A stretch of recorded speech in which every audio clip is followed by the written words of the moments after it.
Hello, this is Dazling, and this is going to be a video about favored souls. This video is part of the Dazling's Benchmark Build series, where we will be creating a build for every class in the game using certain restrictions.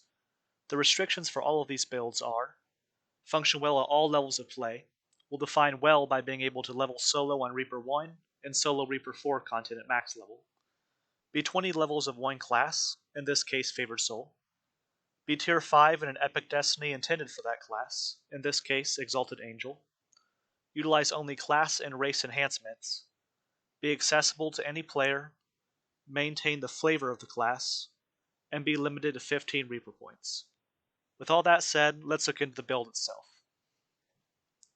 Favored souls are divine casters, with the ability to provide various buffs, heal allies, and nuke enemies with light, fire, and force spells.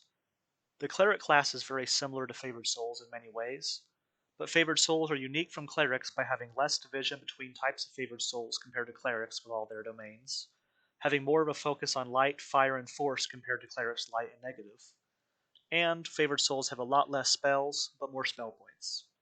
As a favored soul, we can expect to make a very simple and straightforward divine nuker that utilizes a fairly small spell rotation to blast our enemies, while having less healing capabilities and buffs than our cleric brethren. Favored souls are a favor unlock, meaning you might not have access to them if you haven't played the game before and are playing as a free-to-play player, or if you're starting fresh on a new server. While this is a favored soul guide, there are enough similarities to cleric that you might can glean some useful tips and ideas here that can also apply to clerics. When it comes to our race, we're going to end up going with Tiefling. Tiefling offers a large amount of charisma support to raise our DCs, as well as a variety of defensive buffs. Additionally, and most importantly, Tiefling is the only way for a pure favored soul to access fire immunity bypass currently, which is highly important when most of our powerful spells and abilities involve fire in at least some way.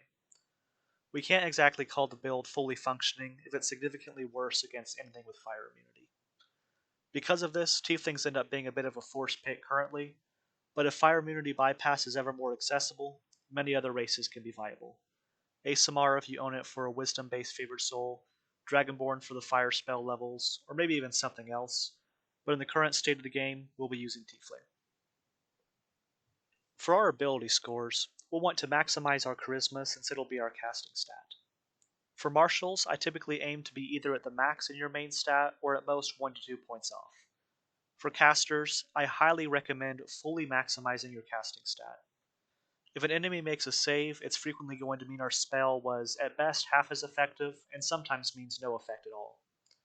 After maximizing our charisma, we'll want to raise our constitution to at least 14 or so, and then personally I'd recommend getting your intelligence to 12 to have enough skill points to take a few of the most important skills. Beyond that, you can raise your constitution further or boost your dexterity. Personally, I'd recommend this for a 28-point build, and I would recommend this for a 36-point build. But this build's pretty flexible as long as you mind the casting stat and constitution goals. When it comes to skill points, we aren't going to have very many on a favored soul, but we don't need all that many either. I'd recommend putting 1 or 2 points into Tumble and Use Magic Device each, so you can utilize those skills, and then maximize your Diplomacy and Search, allowing us to do some social encounters and find hidden doors. Beyond that, maximizing Spellcraft is a good idea for a little bit more damage, or you can put points into things like Jump, Concentration, or Heal. Spells can be a lot to go through, with so many different options and so many different use cases for each. If you want a bit of a more detailed breakdown on why I recommend certain spells, feel free and check out the link to my reference document in the description of this video. But in general, what you see on the screen are my recommendations on spells, with the order you should take them going from left to right for each spell level.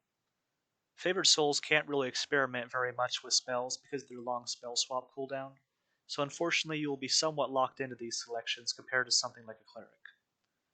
If you want to see what damage and healing spells might be best for you, I previously made a divine spell analytics video you might find interesting, so feel free and check it out if you want to look at how various spells perform yourself.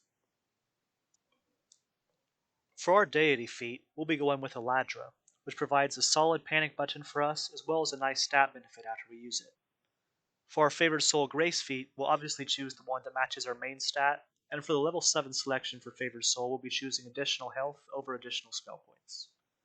We'll get 3 energy absorptions as a Favored Soul.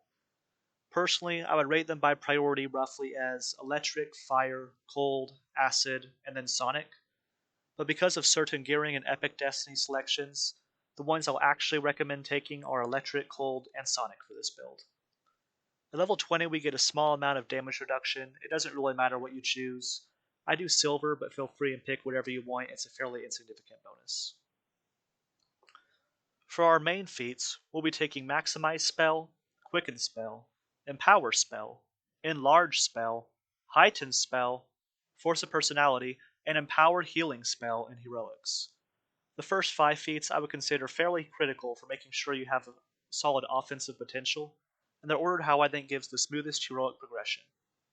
When it comes to epic levels, we'll be taking Wellspring of Power, Cone of Glacial Wrath, Master of Light, and Intensify spells are epic feats.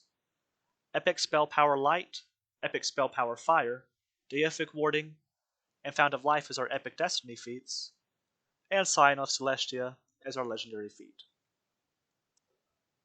Our Reaper points will be very straightforward for this build, and get used to this picture because this will probably be the breakdown for every caster in the benchmark build series. 15 points gets us a large amount of DCs, casting stat, and spell penetration from Thaumaturge, as well as a useful spell power memento. If you have more than 15 Reaper points, I'd recommend putting them in Barricade. This build is very good at dealing damage, but the main thing holding it back from raising in skulls is actually just the survivability. So getting those defensive stats and double speed HP scaling from points spent will help us hold up better in higher skulls. For our enhancement points, we'll eventually end up at a 41, 23, 16 point split between Angel of Vengeance, Beacon of Hope, and Tiefling. Along the way, our first priority will be getting Sunbolt, which will be our first real area of effect damage spell, followed by Close Wounds, which will heavily help our survivability, group utility, and spell point efficiency. After that, we want to go deep into Angel of Vengeance for additional caster levels in our tier 5s. Then we'll go and get our fire immunity bypass from Tiefling. To finish out, we'll put the rest of our points into Beacon of Hope. For our epic destinies, we'll be doing a 39-21 split between Exalted Angel and Primal Avatar. To get started, we'll pick up the Angelic Form Mantle and Sunpillar Epic Strike, as well as Shard Storm and Spirit Boon from Primal Avatar. Then we'll just keep grabbing goodies in both trees, making sure to pick up the valuable tier 3s at level 23, and the valuable tier 4s from Exalted Angel at level 26. By level 32, we'll expect to have all cores from both trees, as well as most of the tier 5 abilities from Exalted Angel. Some multi-selectors don't show very well in a screenshot. We take Evocation and Primal Avatar and +2 mental stats, and in Exalted Angel we take positive healing on dash, necromancy DCs, and maximize cost reduction. For our gear, what's important isn't so much the exact sets and pieces, but what we're trying to accomplish with our gear. Gear is by far the most subjective and easy to break in updates part of a build. I would generally recommend starting with the Flame Cleanse Fury set if you own Sharn, then getting a universal artifact critical chance bonus, as much DCs and spell power as you can reasonably fit, and a decent few defensive bonuses, making sure along the way to fit in any other stats you need. Personally, I use the gear set you can see on the screen currently. If you don't have Sharn or certain other gear pieces present here from various expansions, you can still make a reasonable gear set by making sure you're focusing on the overall goal of the gear. You want high charisma, high DCs, lots of bonuses to fire, force, and light, and as many defensive bonuses as you can fit on top of that. Personally, for filigrees, I'd recommend getting 4-piece Dragon Soul, and otherwise focusing on additional charisma and picking up a 4-piece Auto's Irrevocable Power set. I actually had an especially great time making this build. I've played a lot of casters over the years, but my favorite soul hasn't had love in quite some time, and it was a good time remembering just what you can get up to as this divine nuker. Hopefully you liked it too, and if you did, I'd certainly appreciate any feedback. Thanks for watching, have a good one.